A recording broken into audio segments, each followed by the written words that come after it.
ইংল্যান্ডের হাসপাতালগুলোতে ফ্লু রোগীর সংখ্যা গত এক মাসে 4 গুণ বৃদ্ধি পেয়েছে এবং পরিস্থিতি খুবই উদ্বেগজনক বলে সতর্ক করেছে এনএইচএস।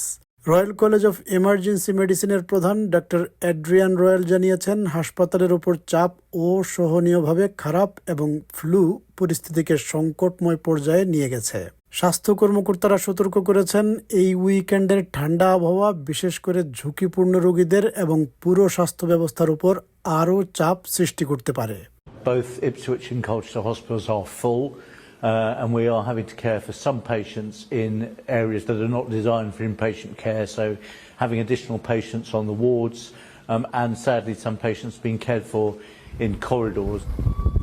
নিউক্যাসল হাসপাতালের অ্যাক্সিডেন্ট অ্যান্ড ইমার্জেন্সি প্রতিদিনের মতোই ব্যস্ত। নতুন রোগীদের জন্য খালি বেড খুঁজে পাওয়াই মুশকিল। আইলিন নামের এই রোগীকে দেখছেন কনসালট্যান্ট স্টিভেন। আইলিন নতুন রোগী এবং তিনি হাসপাতালে ভর্তির অপেক্ষায় আছেন। Huge amount of pressure. There are many folk coming into hospital. A lot of people are very unwell this time of year, particularly because of respiratory illnesses, so chest problems, and we're seeing an awful lot of flu in particular. This one's going to go home in the afternoon. গত বছরের একই সময়ের তুলনায় নিউক্যাসলের এই হাসপাতালে ফ্লুতে আক্রান্ত রোগীর সংখ্যা দ্বিগুণ। এবছর অবশ্য গত বছরের তুলনায় আগে ভাগে ফ্লু বিস্তার শুরু হয়েছে। একদিকে উইকেন্ডের তীব্র ঠান্ডা, এরপর আগামী সপ্তাহেই ক্রিসমাস ও নববর্ষের ছুটি শেষে কাজে ও শিক্ষা প্রতিষ্ঠানে ফিরে যাবে বিপুল সংখ্যক মানুষ। নিউক্যাসল হসপিটালস এনএইচএস ফাউন্ডেশন ট্রাস্টের প্রধান জানিয়েছেন, এ কারণেই আগামী সপ্তাহটি হবে আরও বেশি challenging. Usually that first full working day is really quite difficult for NHS colleagues to deal with. The key is it's not over yet. I think people can think it's over when you've hit Christmas, you don't need to be vaccinated, you don't need to worry about these things, and it can run through right into March. So if you haven't been vaccinated, please do so. If you have got symptoms, keep yourself to yourself, try not to spread it around. এদিকে floor সংক্রমণ প্রতিরোধ করতে ইংল্যান্ডের বিভিন্ন অঞ্চলের হাসপাতালগুলোতে দর্শনার্থীর ওপর বিধিনিষেধ আরোপ করা হয়েছে এবং রোগী ও দর্শনার্থীদের মাস্ক পরতে বলা হয়েছে। লন্ডনের Epsom and Saint Helier University Hospitals অবশ্য এখনও এমন বিধিনিষেধ আরোপ করেনি, তবে এখানে রোগীর চাপ বাড়ছে। We have seen an increased number of patients in our hospital beds with flu from before Christmas. We had 30 and now we're already up at over 40 patients, and we're expecting that to increase.